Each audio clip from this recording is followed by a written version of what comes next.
O bonde passa e sempre no meu sempre a mesma ausência. Amarelo. Quando nasci, para que tanta perna, meu Deus, pergunta meu coração. Porém meus olhos não perguntam, nunca me esquecerei. O traço peculiar de Itabira era o silêncio. O silêncio assim, tranquilo, suave. Havia uma avenida no alto da cidade onde a gente olhava o vale lá embaixo, onde a cidade se desdobrava. Aquilo dava em você uma grande tranquilidade, uma grande paz. Agora, por outro lado, também aquilo era monótono. Então um dia eu olhei para aquilo e disse, eita, vida besta, meu Deus. Porque eu pedia alguma coisa de inquietação que depois a vida me deu em Belo Horizonte, depois no Rio. Carlos Drummond de Andrade nasceu em Itabira, Minas Gerais, no ano de 1902. Em Belo Horizonte, estudou num colégio interno. Um tempo depois, passou a estudar em outro internato, só que em Nova Friburgo, no estado do Rio de Janeiro. Em 1921, começou a colaborar com o Diário de Minas. Em 1925, formou-se em farmácia, porém não gostava dessa área. Então, o redator do Diário de Minas tinha contato com os modernistas de São Paulo. Assim, Drummond escreveu na revista de Antropofagia o poema No Meio do Caminho, publicado em 1928. Começou a trabalhar, então, como funcionário público, mas em agosto de 1987, sua única filha, Julieta, morreu. 12 dias depois, Drummond faleceu, quando já em vida era consagrado como o maior poeta brasileiro de todos os tempos. No meio do caminho tinha uma pedra no meio do caminho. Tinha uma pedra, no meio do caminho tinha uma pedra. Nunca me esquecerei desse acontecimento na vida de minhas retinas tão fatigadas. Nunca me esquecerei que no meio do caminho tinha uma pedra. Tinha uma pedra no meio do caminho. No meio do caminho tinha uma pedra. Itabira era uma cidadezinha conservadora, né?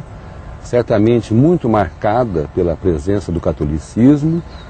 E a poesia do Drummond, a personalidade do Drummond foi muito marcada também pelos dogmas do catolicismo.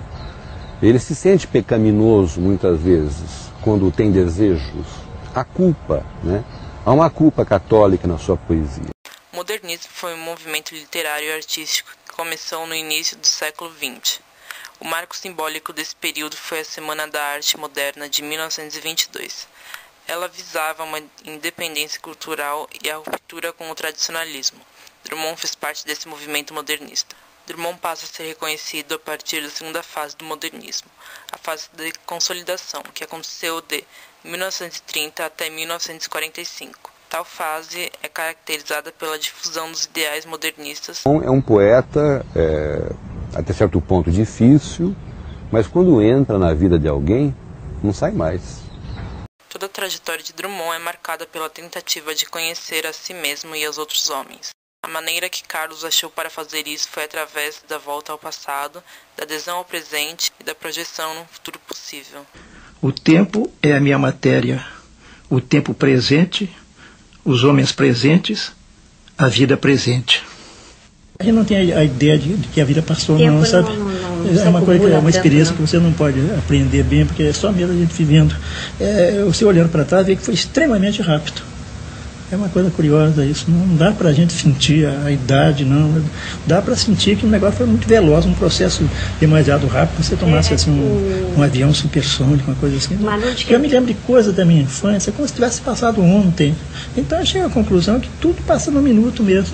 Entre as obras mais importantes de Drummond destacam-se Brete das Almas, Sentimento do Mundo, José, Lição das Coisas, Viola de Bolso, Fazendeiro do Ar, A Vida Passada Limpo, Confissões de Minas, Contos de Aprendiz, Passeios na Ilha, Fala Amendoeira, Boitempo e A Rosa do Povo. Há 10.000 definições de poesia.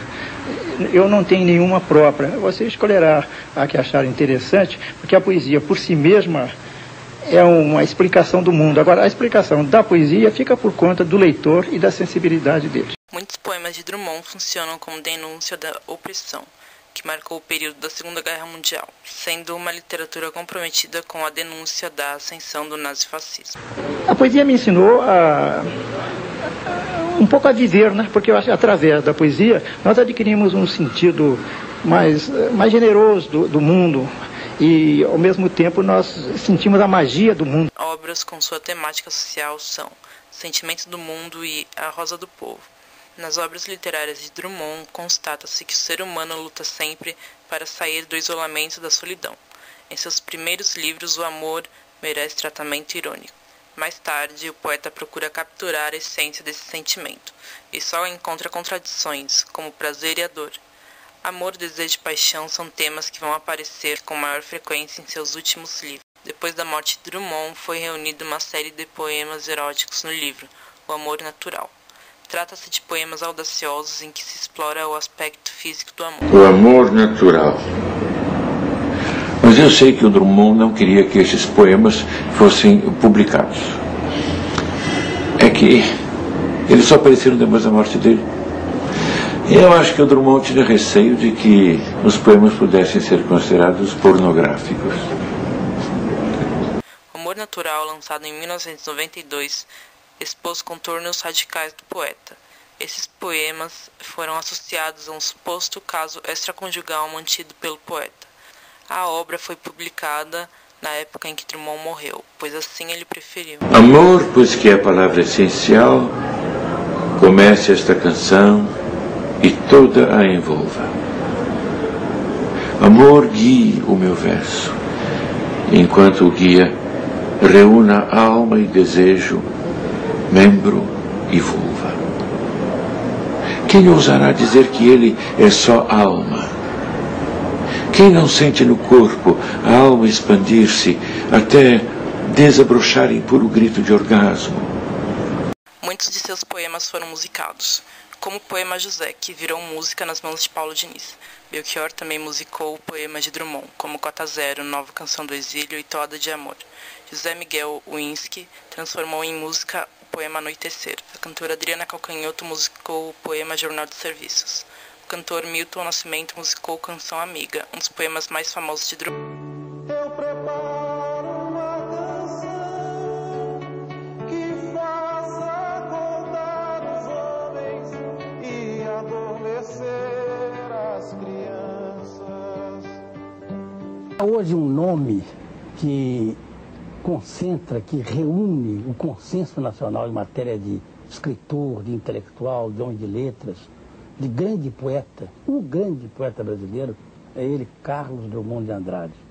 João amava Teresa, que amava Raimundo, que amava Maria, que amava Joaquim, que amava Lili, que não amava ninguém. João foi para os Estados Unidos, Teresa para o convento, Raimundo morreu de desastre, Maria ficou para a tia, Joaquim suicidou-se e Lili casou com J. Pinto Fernandes, que não tinha entrado na história. A procura medrosa, paciente, de mais e mais amor. Amar a nossa falta mesma de amor. E na secura nossa, amar a água implícita, o beijo tácito e a sede infinita.